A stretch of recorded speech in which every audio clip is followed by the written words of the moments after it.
CSR should be adopted not only because it's being believed to be a good thing to do morally, but because it makes sense economically.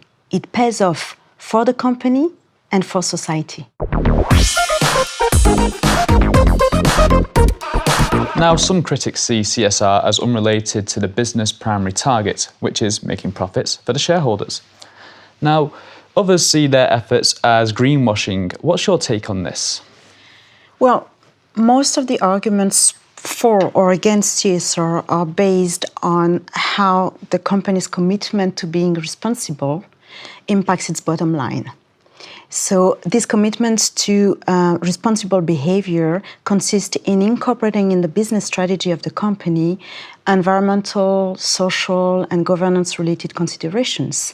This is very much about taking responsibility for the impact of the company's operations on stakeholders. So there's strong evidence linking CSR and financial and non-financial performance. Take, for example, the recruitment efforts of a company. Well, the more responsible it's being perceived, the more attractive. And of course, the more attractive the company is, the less costly are the recruitment efforts. That's a substantial benefit for a company when we think that many industries nowadays are faced with workforce shortages and fierce competition in the market for talent attraction and retention. So that's one aspect. Another example is, of course, environmental protection, and more precisely, the mitigation of environmental risk. So the main rewards of mitigating environmental disasters is economically avoiding litigations, lengthy and costly litigations, compensation costs, and rising insurance costs. So it's absolutely clear that CSR not only makes social sense, but makes business sense fully. Of course, this means it has to be consistently and genuinely embedded into the business, its strategy, and its business model. If not, it may fire us back in an extremely harsh way, because it's being perceived as not being authentic. Now, CSR is being approached in a superficial way. How can we move towards a more proactive approach to CSR? Well, there's sometimes a matter of pressure, and pressure is not always bad. It's not a bad thing. History in different disciplines shows that pressure is what also helped move the needle. That said, in respect to CSR, proactivity and professionalism is what makes the difference between the pioneers and the laggards. So some companies pave the way and show the way. The role model is extremely important.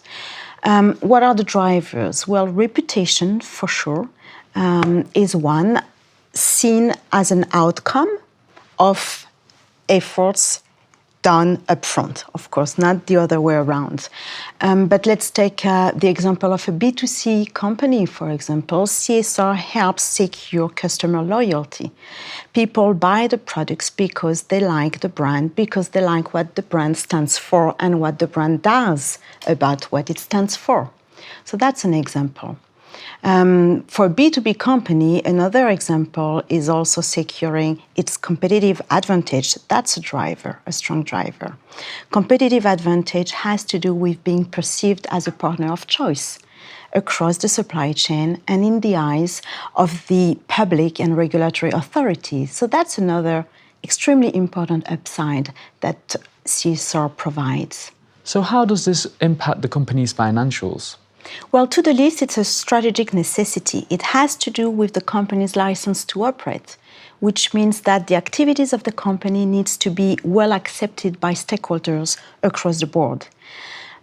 Failing to meet that challenge means that the company doesn't have the capacity anymore to pursue its activities and therefore to generate income. As simple as that.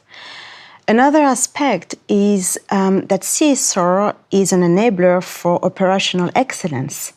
Through an attempt of maximizing resources and resource savings, the company develops efforts to being more productive, more efficient, and therefore develop also its profitability.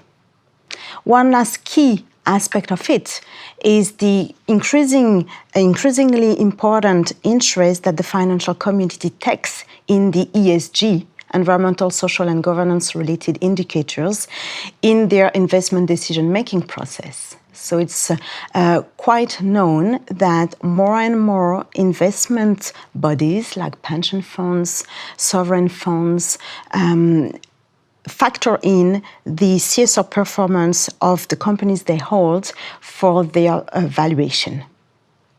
That's a strong driver. Very interestingly, CSR has become a multi-stakeholder process for good governance. In a world where the for-profit and the non-for-profit sectors have to work together to tackle global issues, CSR is an opportunity for businesses to interact with a variety of voices in society. So I would say, just in a word, to conclude, that CSR should be adopted not only because it's being believed to be a good thing to do morally, but because it makes sense economically. It pays off for the company and for society. Well, thank you so much for joining me in the studio today. It's been a pleasure. Thanks for having me. And thank you at home for watching. Don't forget to click back for more interviews like this. Goodbye for now.